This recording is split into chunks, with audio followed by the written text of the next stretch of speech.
वालेकुम, welcome to my YouTube channel. आज की इस वीडियो में मैं डिस्कस करूंगी इंस्ट्रूमेंटेशन ऑफ आईआर स्पेक्ट्रोस्कोपी। सबसे पहले देख लेते हैं सोर्स ऑफ लाइट।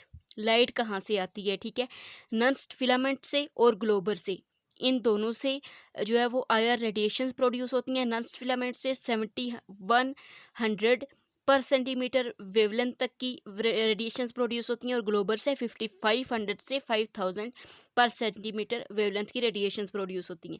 यहाँ पे लाइट सोर्स होता है। जब इससे रेडिएशंस प्रोड्यूस होती हैं तो क्या होता है, इस साइड पे दोनों लगे हुए हैं मिरर्स। ठीक है, एक लाइट की बीम किस साइड पे जाती है? रेफरेंस सेल की तरफ, और दूसरी सैंपल सेल की तरफ। इधर सैंपल रेफरेंस सेल रखा हुआ है और इधर सैंपल सेल। अब यहाँ पे क्या है कि वो बीम जो रेफरेंस सेल की तरफ जा रही है उसको रेफरेंस बीम कहते हैं, और जो सैंपल सेल की तरफ जा रही है उसको सैंपल बीम कहते हैं। जब ये रेडिएशंस रेफरेंस सेल और सैंपल सेल से गुजरती हैं, ठीक है, इन दोनों से यहाँ से पास होती हैं, आगे ऑप्टिकल चॉपर लगा होता है। ऑप्टिकल चॉपर क्यों लगा होता है, इसका क्या फंक्शन है? ये क्या करता है कि ये क्योंकि इससे आगे मोनोक्रोमेटर है, ये क्या करता है, अगर दोनों ये बीम्स इकट्ठी मोनोक्रोमेटर पे जाएं तो मोनोक्रोमेटर अच्छे से फंक्शन नहीं कर सकता। तो ऑप्टिकल चॉपर क्या करता है, इन दोनों बीम्स को अल्टरनेटिवली पहले एक को फिर दूसरे को मोनोक्रोमेटर के पास भेजता है। सैंपल सेल से जो बीम आती है ऑप्टिकल चॉपर की तरफ, ठीक है, ये यहाँ से मोनोक्रोमेटर में भेजता है, ठीक है, और फिर रेफरेंस सेल से जो आती है रेडिएशंस आती हैं, ठीक है। अब यहाँ पे क्या होता है, मोनोक्रोमेटर क्या करता है, ये जो रेडिएशंस आई हैं, ठीक है, रेफरेंस बीम और सैंपल बीम की, ये इनको क्या करता है, मोनोक्रोमेटिक लाइट में कन्वर्ट कर देता है।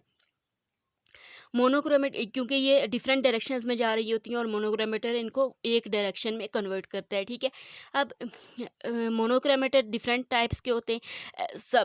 जो कॉमनली यूज़ होता है वो prism as a monochromator use होता है, फिल्टर भी यूज़ होता है और डिफ्रैक्शन ग्रेटिंग भी, ये तीनों यूज़ कर सकते हैं। उसके बाद मोनोक्रोमेटर जब इसको वन डायरेक्शन लाइट में कन्वर्ट कर देता है, वन डायरेक्शनल रे में कन्वर्ट कर देता है, तो उसके बाद ये डिटेक्टर की तरफ भेजता है, ठीक है। अब डिटेक्टर क्या करता है, डिटेक्टर थर्मोकपल भी हो सकते हैं, bolometer, thermistor, pyroelectric detector, photoelectric detector, ये डिफरेंट टाइप्स के डिटेक्टर हम यूज़ कर सकते हैं।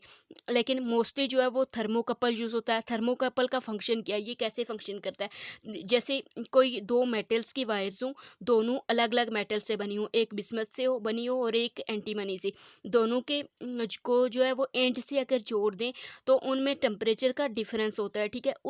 वो जो डिफरेंस टेम्परेचर का क्रिएट होता है उसकी वजह से इलेक्ट्रिक करंट फ्लो करता है। सेम यही असूल जहाँ पे भी होता है, ठीक है। डिटेक्टर थर्मोकपल की तरह एक्ट करता है और यहाँ पे इलेक्ट्रिक करंट प्रोड्यूस होता है।